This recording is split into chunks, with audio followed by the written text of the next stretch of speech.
Olá, amigos, muito bem-vindos a mais uma edição do WTC e Você.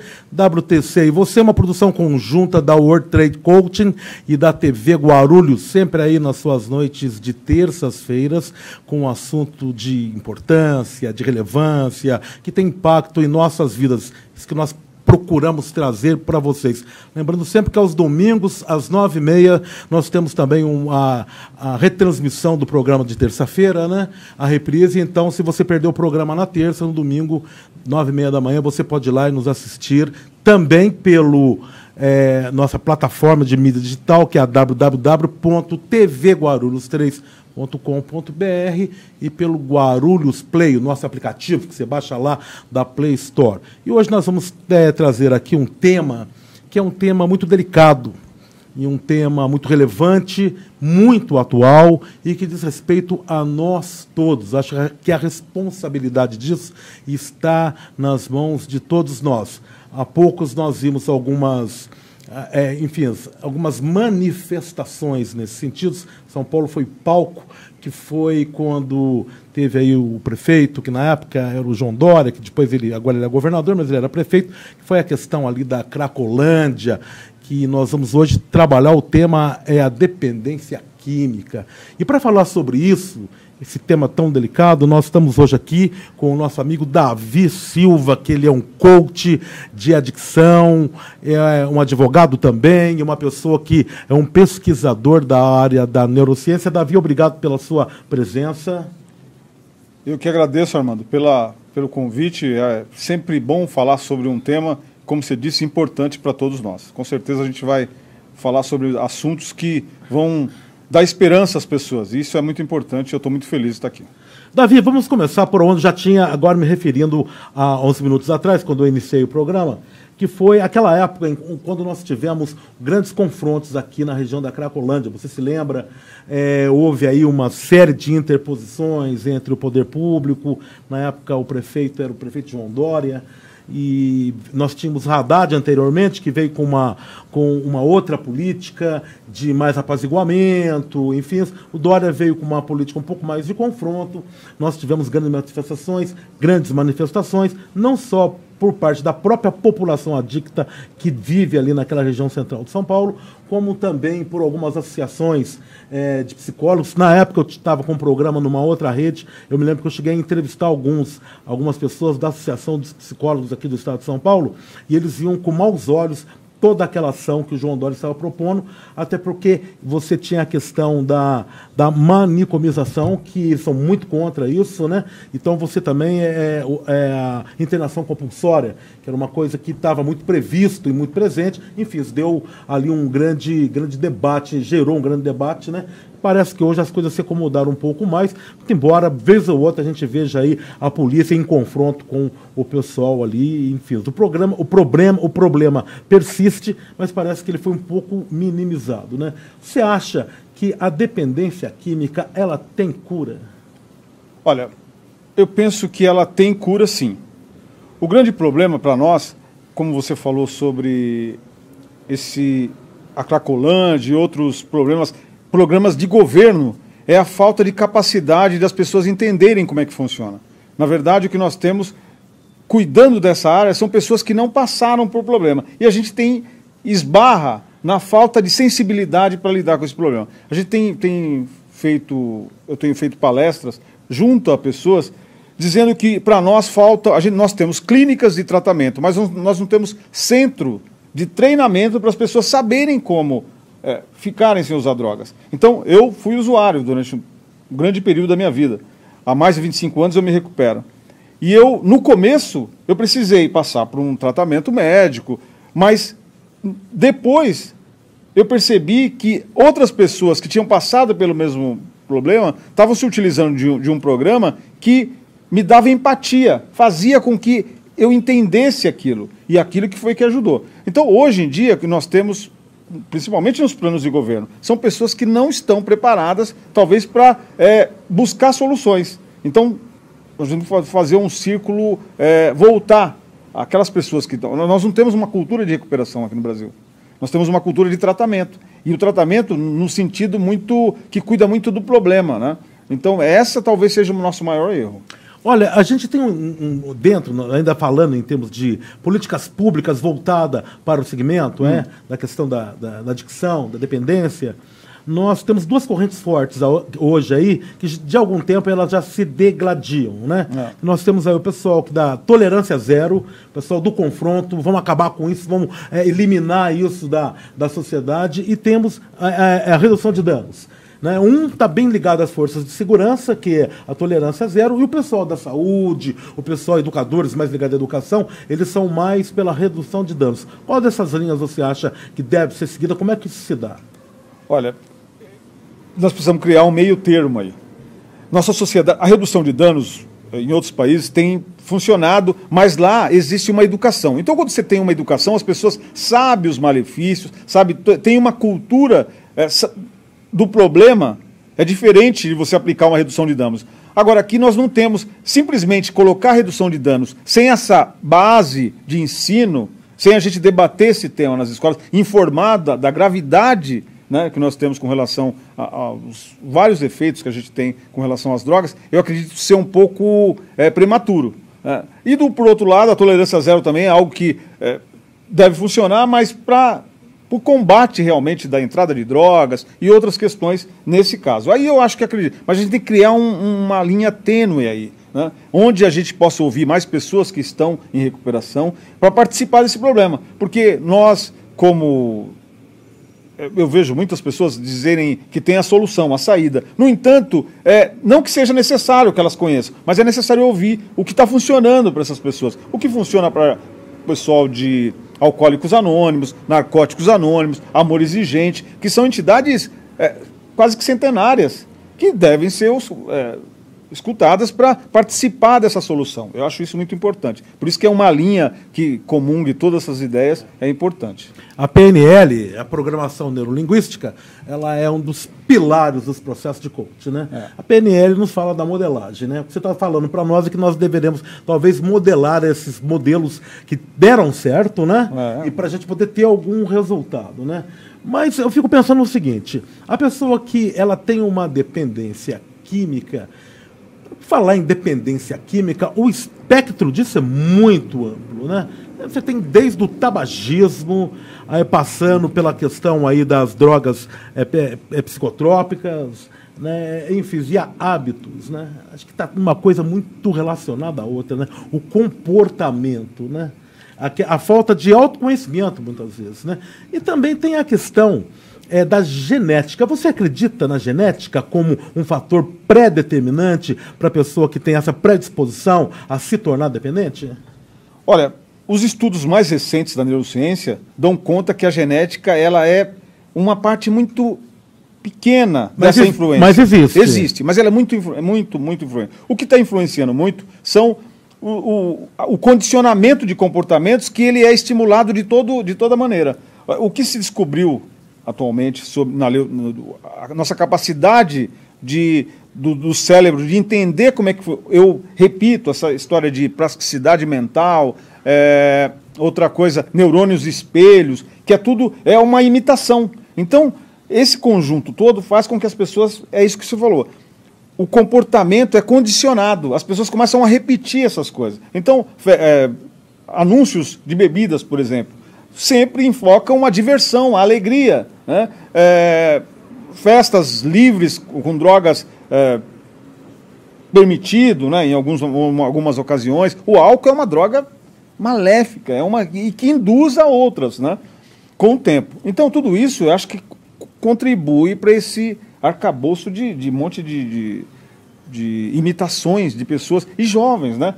Eu tenho um material da professora da USP, que fez um trabalho recente sobre isso, sobre o uso da propaganda estimulando as pessoas a... Então, essas festas free, onde as pessoas até tal hora é tudo liberado, elas bebem à vontade e tudo mais. E como controlar isso, né? Como intervir, como o poder público pode intervir e regulamentar esse tipo de coisa? Porque depois no final, Aumenta muito mais. Então né? essa é a pergunta. Como o poder público, de que maneira, na sua visão de uma pessoa que trabalha com o problema, porque assim, você vê que os Estados Unidos na década de 20, eles foram lá e se tratando dos nossos primos estadunidenses, eu diria que a função não foi tanto a saúde, mas foi econômica. Porém, enfim, foram lá e fizeram a lei seca, não deu em nada. Deu um aumento de criminalidade horroroso e de mortandade, assim, enfim, né? E aí voltou. A questão da proibição. Você acha que funciona essa proibição toda? Você é a favor da liberação de certas drogas? Boa pergunta. Você quer me pegar? Realmente é um ponto que eu acredito assim. Eu sou da liberdade. As pessoas devem ter liberdade para escolher. Né? Eu costumo, quando eu trabalho com pessoas que têm problemas com drogas, uma das primeiras questões que eu pergunto é: você está feliz? Você está feliz? Essa é... Porque a maior parte das pessoas que têm problemas com drogas, que estão dentro de clínica ou no consultório quando eu atendo, eu pergunto para ela, ou na clínica, por que vocês querem parar de usar drogas? Elas não sabem por que elas querem parar de usar drogas. Então, a nossa falha é no sentido de, primeiro, as pessoas podem ter liberdade, com certeza, é a melhor maneira, mas elas têm que saberem por que eu tenho liberdade, por que eu quero usar drogas. Eu quero usar droga. Tem uma justificativa. Nos Estados Unidos existe um controle, pessoas que contratam coaches, ela é usuária de droga, e ela contrata coach para controlar o seu uso de droga para ela não morrer de overdose. Isso é uma redução de danos? É, uma redução de danos. Né? E com o tempo, ela vai... A tendência é que mais de 60% dessas pessoas param de usar drogas. E no começo não foi. A ideia foi para controlar. Porque quanto mais... As pessoas que usam drogas, elas não têm controle. Isso é... Claro. Né? Agora, a liberdade nossa tem que vir sem liberdade, sem instrução. Né? As pessoas não estão decidindo. Elas, de repente, o álcool, a maconha, as coisas estão tudo disponíveis para elas lá e nunca disseram para elas sobre os malefícios. Disseram sobre as vantagens, alegria, festa e tudo mais. Elas não sabem a outra parte. Então, talvez essa seja uma linha que a gente tenha que adotar. Conversando com as pessoas, a pessoa fala para mim, eu chego no consultório, geralmente... O pai ou a mãe que traz. Meu filho está usando droga. Né? E aí? Deixa eu conversar com ele, a gente começa a bater um papo. E de repente ele tem uma carência do pai. A gente vai levantando coisas que aí é o psicólogo, talvez o psiquiatra que vai intervir, mas nós como coaches tentamos orientar as pessoas sobre algo que você falou importantíssimo, autoconhecimento. As pessoas não se conhecem. Nós temos um grande problema isso. Com toda certeza. O que eu fico pensando assim, o que você está colocando, eu realmente já tinha feito algumas reflexões nesse sentido, que o próprio sistema ele é um pouco paradoxal e eu diria mais, é meio canalha, né? Porque ao mesmo tempo que ele incentiva você ao consumo disso, daquilo, com as propagandas, aquelas coisas bonitas, mulheres bonitas e tal, ele vem do finalzinho aquilo lá, não consumo com excesso não, né? Ao mesmo tempo que ele incentiva as drogas lícitas, digamos, né? Mas as drogas lícitas, como você bem o disse, o álcool, por exemplo, que eleva a pessoa que é dependente, ele tomou um copo, daqui a pouco ele está cheirando a cocaína, está fumando, enfim, a coisa desanda. Ao mesmo tempo, então, que ele te coloca no caminho, ele vai lá e coíbe, né? De qualquer maneira, isso gera, nós sabemos, uma indústria, né? Indústria da segurança, temos que combater algum inimigo, e fica relegado a um segundo plano, talvez até um terceiro plano, a própria saúde mental da população, dos jovens, daquelas pessoas que têm a questão da problemática com a droga, que advém de vários fatores, né? Desde a questão que nós colocamos agora, e que você até disse que os estudos apontam que não tem muita ingerência, que é a questão genética. Da genética, como também a criação, o dia a dia, o que você faz da sua vida, enfim, né? Eu entendo que existe todo esse espectro aí que está, né, esse preâmbulo todo onde nós estamos inseridos, né? Ou seja, o sistema dá com uma mão, tira com outra, né? E pouco se importa com a própria saúde sua, né? Quero te perguntar qual seria a solução, na sua visão, ou pelo menos para minimizar a situação que nós passamos hoje, mas você vai responder daqui a pouquinho, que nós vamos para um intervalinho rápido e já voltamos, tá?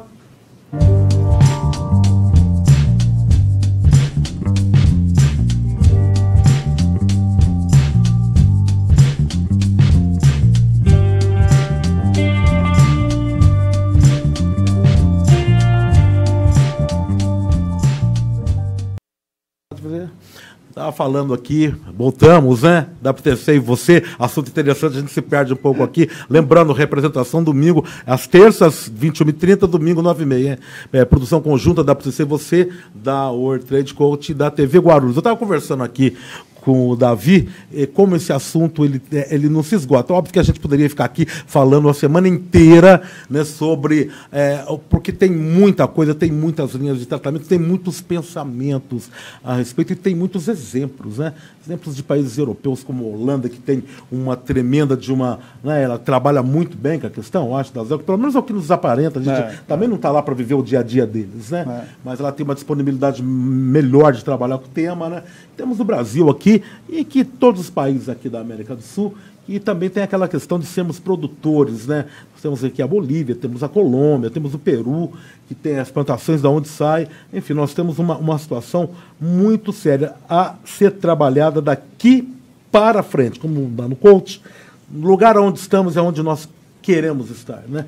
Lembrando sempre que aí tem um detalhe, as drogas, né? As substâncias psicoativas, elas não são um fenômeno que o homem surgiu, que ele já pegou uma erva lá e falou, esse negócio aqui, né? Os elefantes, impressionante. Eu vi um documentário esse dia muito interessante. Eles vão para aqueles pés de amarula e eles comem um monte de amarula e fica tudo chapado. Os elefantes machos, porque ali a sociedade deles é diferente. As fêmeas formam os bandos, né? E os machos são mais desgarrados, né? E eles trincam, e eles saem derrubando tudo. Eles vão lá e comem um monte de amarula e ficam bêbados, os elefantes, né? Então, existe a questão do consumo de substâncias que interagem com aqui a nossa sinapse. Estou falando dos elefantes, mas vamos aqui para os humanos, né? Isso é desde lá de trás, estudos já foram feitos, desde a erva do diabo, lá do Carlos Castaneda e outros mais que se debruçaram sobre o tema, né? Então, eu fico pensando, eu lhe perguntava, isso, qual é o futuro? Como é que nós vamos trabalhar com isso? O futuro é promissor. Com certeza é promissor. As pessoas que trabalham nessa área, nós temos... Todos estão aprendendo com isso, né? Toda essa experiência que teve da lei seca lá, os Estados Unidos cresceu em tratamento. No Brasil, nós não temos nem regulamentado os tratamentos. Não há uma regulamentação. Agora que o Congresso deve decidir sobre uma regulamentação específica para as comunidades terapêuticas e tudo mais, até por uma questão que nós, há algum tempo, a gente teve uma política voltada para essa questão de não internação, não de internação involuntária, todas essas questões. Hoje, nós temos a U-Coaching, que vai modificar muito dessa área. Quando eu disse para você que as pessoas que estão buscando recuperação, na maioria das vezes, não sabem por quê.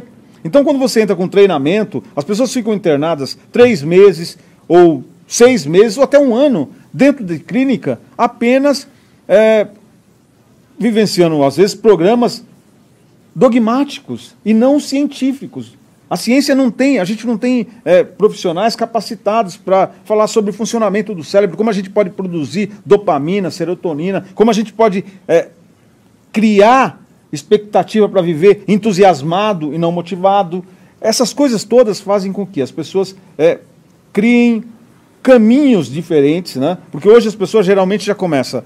Ou não, nada contra, talvez para algumas pessoas funcione. Bíblia, 12 Passos, que são tratamentos com um aspecto moral muito forte, que isso acaba, um adolescente hoje de 18 anos, hoje em dia, talvez no nosso caso, na minha época, se eu tomasse umas palmadas do meu pai, fosse solucionar. Não, eu me lembro de casos.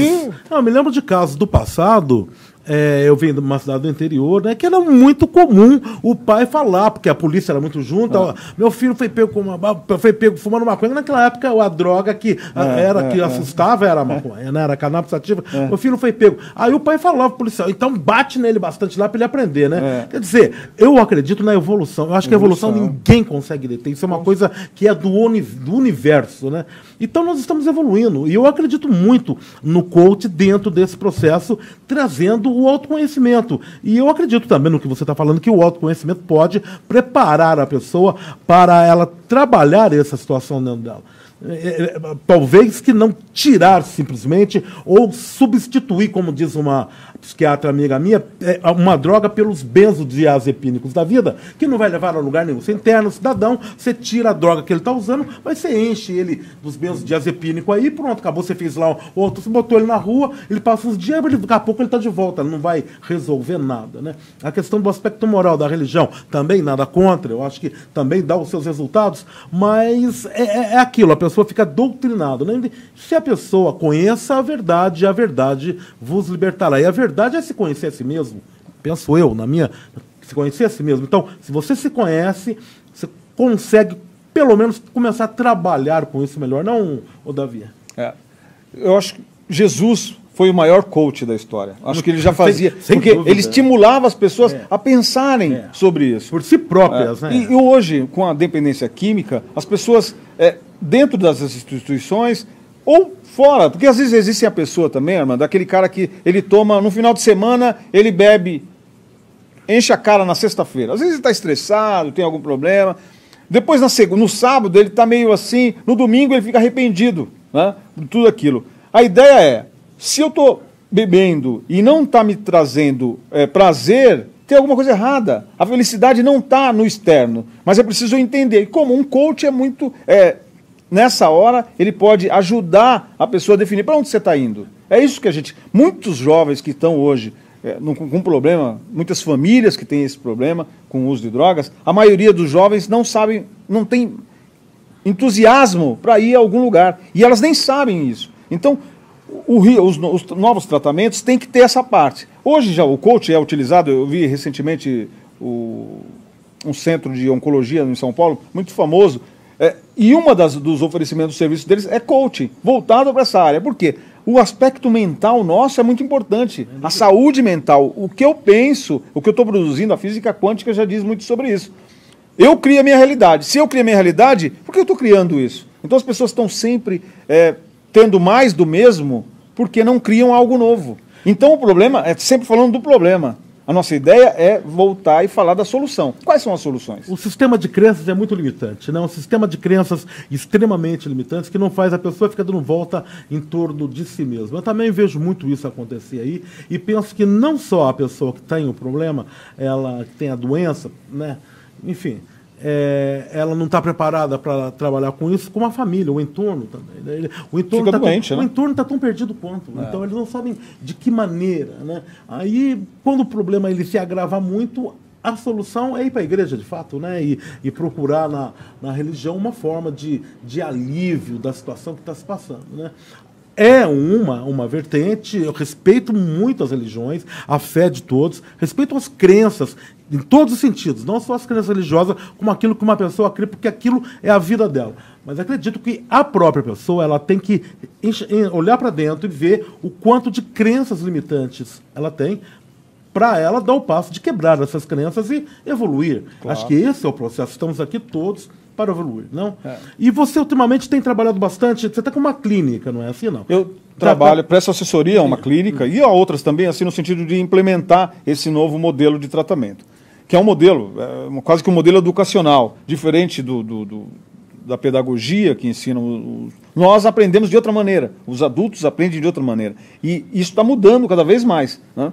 Então, eu trabalho no consultório, atendo no consultório e também trabalho com a clínica, atendendo essas pessoas, desenvolvendo esse novo trabalho, porque é tudo novo, né? As pessoas não estão acostumadas. Quando eu pergunto, até na religião mesmo, quando eu pergunto, vocês acreditam em fé? Como é que é essa fé? A gente começa a perguntar, porque coach faz perguntas, né? Geralmente a gente não faz as pessoas pensarem. E pensar gasta-se energia. Quando a gente começa a pensar, é muito mais fácil, as pessoas quando estão usando drogas, é muito mais fácil usar drogas. Muito mais. Parar de usar drogas não é o problema. A questão é como a gente vai fazer isso, né? Então eu não falo para as pessoas que eu faço as pessoas pararem de usar drogas. Eu só faço elas pensarem sobre isso. E aí aumenta, porque pensamento não é consciência, né? Então, grande parte das pessoas tem atividade intelectual, mas não pensamento. Ainda mais nessa sociedade que a gente vive aí, todo mundo WhatsApp, internet, automatizados. Né? E aí a tendência, quando eu preciso de alguma coisa, para poder aliviar isso e controlar. Eu não falo das emoções. Você sabe que a PNL nos diz, né? Se você tem uma opção, você é um robô, é automatizado. Se você tem duas, você tem um problema danado, você tem um dilema. Se você só é completo com 3 opções a mais, pelo menos você pode ter escolha, né? Acho sensacional. A PNL e escolha é diferente de decisão, né? Escolha, lógico. A escolha, quando eu escolho algo, decidir, a gente decide, a gente toma mais de 800 decisões a todo por minuto, dia, todo minuto. Né? Agora, escolha é algo que vai me... interno, é emocional, vai mexer, eu vou criar mecanismo para poder chegar lá. Sabe, o Davi, o coach, ele é comunicação. Na minha visão, ele é comunicação. Eu acho que tudo é comunicação. A comunicação com o mundo externo, a comunicação interna, né, que nós estabelecemos. E, de fato, você falou uma coisa certa. Muitos dos nossos comportamentos, eles estão sendo guiados pelo nosso subconsciente. Lembrando que nós somos 95% de subconsciente. Né? Então, decisões que nós achamos que conscientemente estamos tomando, não. Nós estamos sendo guiados pelo nosso subconsciente. Né? E eu acho que o interessante é o consciente conversar com o subconsciente para chegar num acordo ali, você começa a se conhecer melhor. Não? Eu acho que isso é um grande caminho. Né? Ontem ainda eu estava numa aula e estava dizendo aos internos lá, falando sobre isso. O pensamento, nosso pensamento não é... Nós não somos nosso pensamento. Porque a pessoa começa a ter um pensamento aqui e ela começa a dar atenção a esse pensamento, depois vem outro pensamento, olha, será que minha vida é assim mesmo? Por que eu estou triste? E ela vai indo, ela se distancia. Né? Nós trabalhamos com algo, a gente chama-se de atenção plena, então é para observar os pensamentos. Gastar 3 minutos por dia para observar os pensamentos, para mim não acreditar nos pensamentos, porque senão eu vou dar vazão aos pensamentos e vai virar, de repente a minha vida está horrível, mas não sou eu estou acreditando nos pensamentos. Maravilha, grande coach aqui, nosso amigo Davi. Davi, continue mostrando para o outro a beleza interior dele, porque eu acho que essa é a maior riqueza de todo ser humano, mostrar ao outro a riqueza interna que eles têm. Né? Com certeza. Muito obrigado por você ter vindo ao nosso programa falar desse tema. Você vai voltar mais vezes, porque a gente tem muito que falar e levar alentos para muitas das famílias hoje que estão nos vendo e pessoas que têm algum tipo de problema envolvendo aí essa questão da substância psicoativa. Nós vamos conversar mais sobre isso. Ótimo. Aqui, tá? Muito obrigado. Queria que você deixasse aqui seu telefone e, enfim, aqui o seu e-mail para o pessoal. Ótimo. Eu quero deixar aí no meu contato 2324-011, né? 2324-8631. Esse é o telefone do meu consultório em Santo André.